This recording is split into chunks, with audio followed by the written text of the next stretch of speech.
ጉድ ቤተሰቦች አረው አረው አረው አብርሽ ጠፋ። ትናንትና ወሰዱበት። አረው እኔ የምላቸው አብርሽ ምን ሆኑ ነው እንደ ከፍት የሚነዱት? በዚህም ይሄዳል። እንዴት ነገሩ እንዴት ምን ሆኖ ነው? ጤነኛ ነው ወይስ ምንድን ነው ነገሩ? እንግዲህ እንዳያችሁ ነው። አብርሽና ይፋ ያበዱ ነው። አብርሽ ወሰዱ፣ የሀርሜላ ጋርዶች ወሰዱበት። ትናንትና ያያችሁ የድሮ ቪዲዮ ነው ያላችሁ ብዙ ሰዎች ያላችሁ ተገርማላችሁ። ደግሞ እናንተ የድሮ ቪዲዮ ትላላችሁ እኮ። ቀለበቱ ወጣችሁ ሁለተኛ ቀን ሶስተኛ ቀን ደግሞ ወሰደበች ማለት ነው አብርሽ። እንግዲህ ዛሬ ያያችሁ ነው፣ የድሮ አይደለም። ይሄ ቪዲዮ አያችሁ ብዬ አስባለሁ። ያያችሁ ነው። ይገርማል። እስከ መቼ እንደዚህ ትሄዳላችሁ? እስከ መቼ ነው እንደዚህ የምትቀጥሉት? ምንድነው አሁን እናንተ ቪዲዮ ምን ሰው ያስተማራል? ምን ትምህርት አለበት? ይደብራል። ሼም ነው። እውነቴ ነው የምላችሁ። አሰላሙ አለይኩም ወረህመቱላሂ ወበረካቱ። አሸማ ሀርከፉኒ አከም ጅርተን መተቃሊ መተቀሽቲ እንዴት ናችሁ? ሰላም ናችሁ? አላችሁ? አለን። እንግዲህ በጣም ግርም የሚል ነገር ነው። እውነቴ ነው የምላችሁ። አማ ወርጊተን ከነራ ማባሩ ሰርገቱ አብርሽ ወሪ ደሞ በካ ኦፈኒት ሩታ ብረትሲ በካ ኦፈሜት ኦፈማ ጀchuudha harmeella birattis bakkatti oofametti dhoofamaa jechuudha. Maa wariidha. Warii koo dhaabuu yoo jettaniin dhaabbataa jechuudha. Deemi yoo jettan deemaa jechuudha. Akkas ta'e amma Abrishii jechuudha. Baay'ee tokko nama dinqa dhugaa dubbachuuf. Kaleessa akkuma argitan egaa ajaa'ibonni harmeellaa Ruutaan qophaa bichaa taaggaltii namni ishee faana hin jiru. Harmeellaan immoo qophaa miti.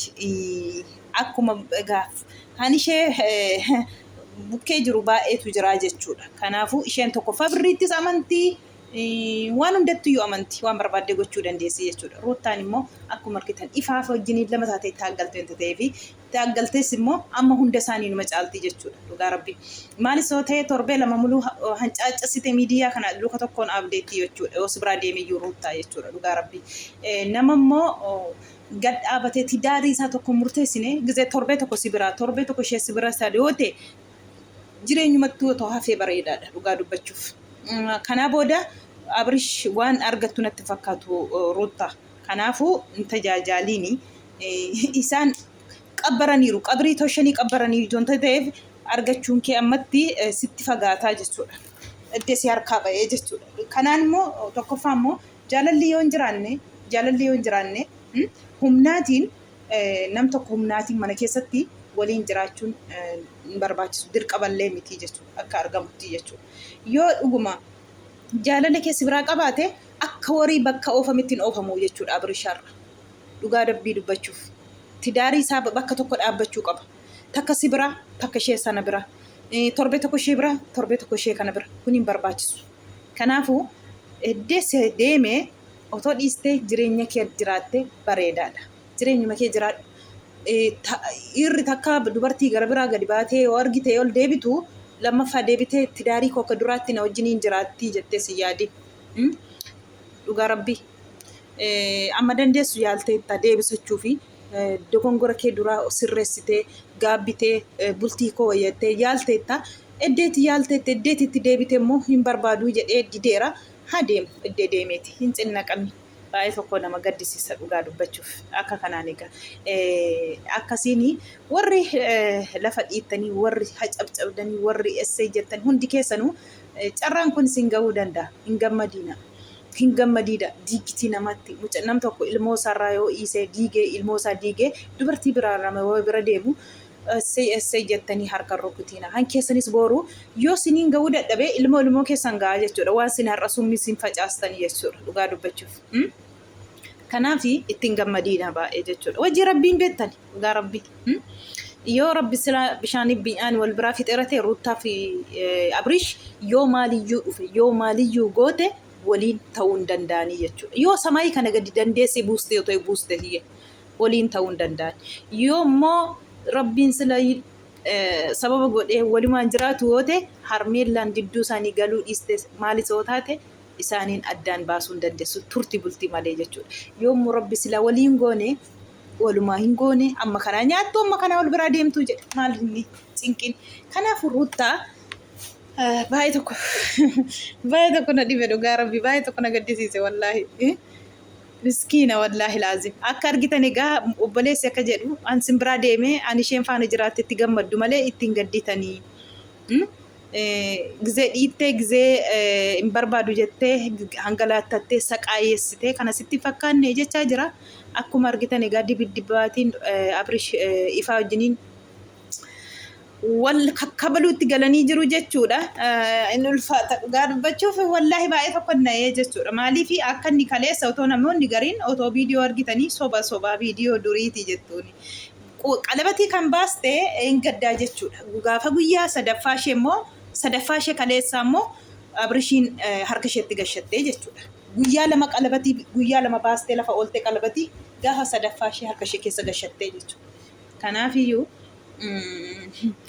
dhugaa rabbii xalaata warruma Ruuttaa wajjiniin nyaatee dhugeetu deebee har'a xalaata daheetti kabbabee duuba isheetiin akkas ishee godhee jechuudha. Ruuttaa wallaahi dhiistee jireenya mataa kee yoo jiraatte rabbitti yoo kennatte warri har'a sirratti wal guuree warri sirratti darajaa ja'ee sirratti hirree jabeeffate sirratti akkas hundumaa qixeeffate guyyaa tokko naannee dhufee dhugaa rabbii guyyaa tokko hojiin rabbii hin beekanu aarsaa jireenya ishee irratti kaffalti hundi isheeyyuu yoo dhugaatiin rabbii keetti kennattee jechuudha.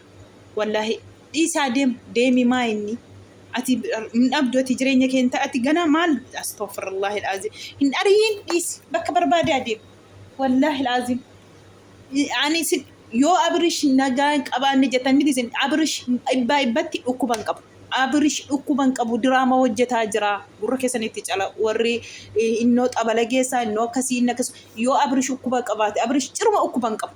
Abrish sobee nama dhukkubsataa fakkaateeti diraama hojjetaa jira boqu gadi qabatee waa argitanii kaleessa yoo argitanii tute harmeellaa biratti Abrish nama gizee Ruuttaa bira dhaabatee boqu gadi cabsuuf gizee harmeellaa bira gahu hinuma ifee jechuudha ibbatti dhugaa yoo dubbachuute haqa yoo dubbachuufte hinuma ifee jechuudha.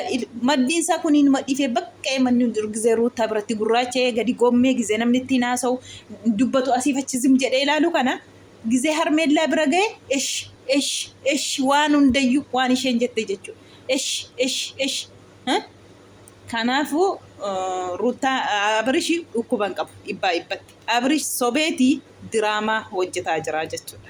Diraamaa hojjetaa jira. Garuu uummanni kanarraa namni barumsa siin kennitanii hin jiru jechuudha. Dhaloota balleessuurraa kan hafe barumsa miti kun dhugaa rabbi kanarraa barumsa wanti eeggatamu hin jiru jechuudha. Egaa akkuma argitan warree bitiitiin ciqiiciqiitiin murtoo tokko toon argatiin hafeera jechuudha. Obboleessi harmeellaallee likkii itti maa jira jaratti akkuma argitan kana dura ofirraa dhiibdee dura ofirraa darbattee har'a maalijii barbaaddaa kan inni jechaa jiru jechuudha. Akkuma argaa jirtan egaa kanaafuu nuuni galma jiru jechuudha. Akkuma wal kaballaatti laate mucaa kokkee qabee ifaan kokkee qabee mucaatti kaballachuu huccuu aarii harmeella ani hin beeku ifaa fi harmeellaanii booduma iyyuu waliin jiraachisanii dhugaa rabbii waliin jiraachisanii jechuudha. Sababa ifaa fi harmeellaatti Abrishii fi ifaan illee xoorinnatii galuun isaanii kanaa boodadha jechuudha dhugaa rabbii. Ifaan harmeellaatiin ijumaan arguu dadhaba wanta ta'eef waan inni irratti hojjetes argitanii jirtu jechuudha. Kanaaf girgirriin ammallee ganaa itti fufaa kana bichaatiin hin dhaabbatu ganaa argitu kana caalu yoo Abrish gadi ba'ee ani sin barbaadu jedhee dhugaa haqa rabbi wallahi dhugaa rabbi yoo inni moo fakkeessuuf otoo hin ta'in dhugaa jirtu yoo gadi ba'ee gadi kaa'e Abrish bareeda turte dhugaa jirtu hambooru isa fayyaddu otoo sobaaf wayin immoo miidiyaa kanatti fudhatama argachuuf wayin immoo mi'aawuuf wayin naaf jaallatuuf otoo hin ta'in haqa lafatoo jirtu gadi baasee dubbate wallahi ibbatti isa fayyada. Namni maal godhee namni jaallatee namni jibbee waan nama godhu hin qabu. Garuu haqa jirtu booru ofii qabrii ofiif toltu too dubbate gadi ba'e dhugaa rabbii dhukkuban qabu tokkoffaa dhukkuban qabu sobee walitti jara lamaa walitti naquuf maraataa jira malee jechuudha. Kanaaf jireenya isaa maraatee gadi ba'ee ruutaa ani akkasii sin barbaadu deeme bakka macarrashaa gadi ba'ee yoo dubbate jireenya isaa jiraattu qaxxette maal faana ootes giddiitiinis bultii hin taamu ruutaa argitee jirta. Dhugaa rabbii namoonni gariin hin soba diraamaa hojjetaa jira Abrish dhukkuban qabu jedhaniiru dhuguma dhukkuban qabu Abrish. Drama hojjetaa jira wallahi drama sanitti hojjetaa jira wanta ta'eefi kaleessa haasa'uuf sibratti haasa'u tokko miti ruutaa sibratti nama dhukkubsataa nama maraataa fakkaata harmeellaa gizee bira ga'e namuma nagaati noormaalima fuulli isaa yuun dhifee jechuudha. Kanaafuu jireenyi bultiin giddiitiin hin taatu tarkisaan itti uffisaan ta'uu jedhe Oromoo mammaaska. Kanaaf nama sin barbaanne tokko giddiitiin ati faanarra rakkattee fi si faana ta'a miti ruutaa. Dhiisi jireenya kee jiraadhati ganaa lama ola deemu ganaa waan baay'ee si eeggata wanti sirraa hafeen jiru. Firee tokkitti kana mucaa kana immoo guddista maa inni shanjaayyoon gatee walirra dhiisee deemu jiraawu maal dhugaa rabbii. Kanaaf baay'ee tokko nama dabbara baay'ee tokko nama gaddisiisa. Haqa jirtu otoo qabrii ofiif arraba dura gogdi arraba ofiif namni naa jaallatuuf cubbuu dubbachuu otoo hin ta'in haqa jirtu yoo dhugaa as faraarra'aniittee yoo dhugaa akkuma jedhan kana waa itti hojjetaniiti eddeesi adda ta'eetite kana hundaa otoo gadi ba'ee miidiyaaf ifa godhee haqa jirtu bareeda turte soban ta'in. Baay'ee tokko nama gaddisiisa gaa amma buzeen silallee akkuma aadataniitti galmaan gaatanii jiru jechuudha irraa aadannaa isaanii. Egaa kana booda qabrii qabrii galeera hin bahu.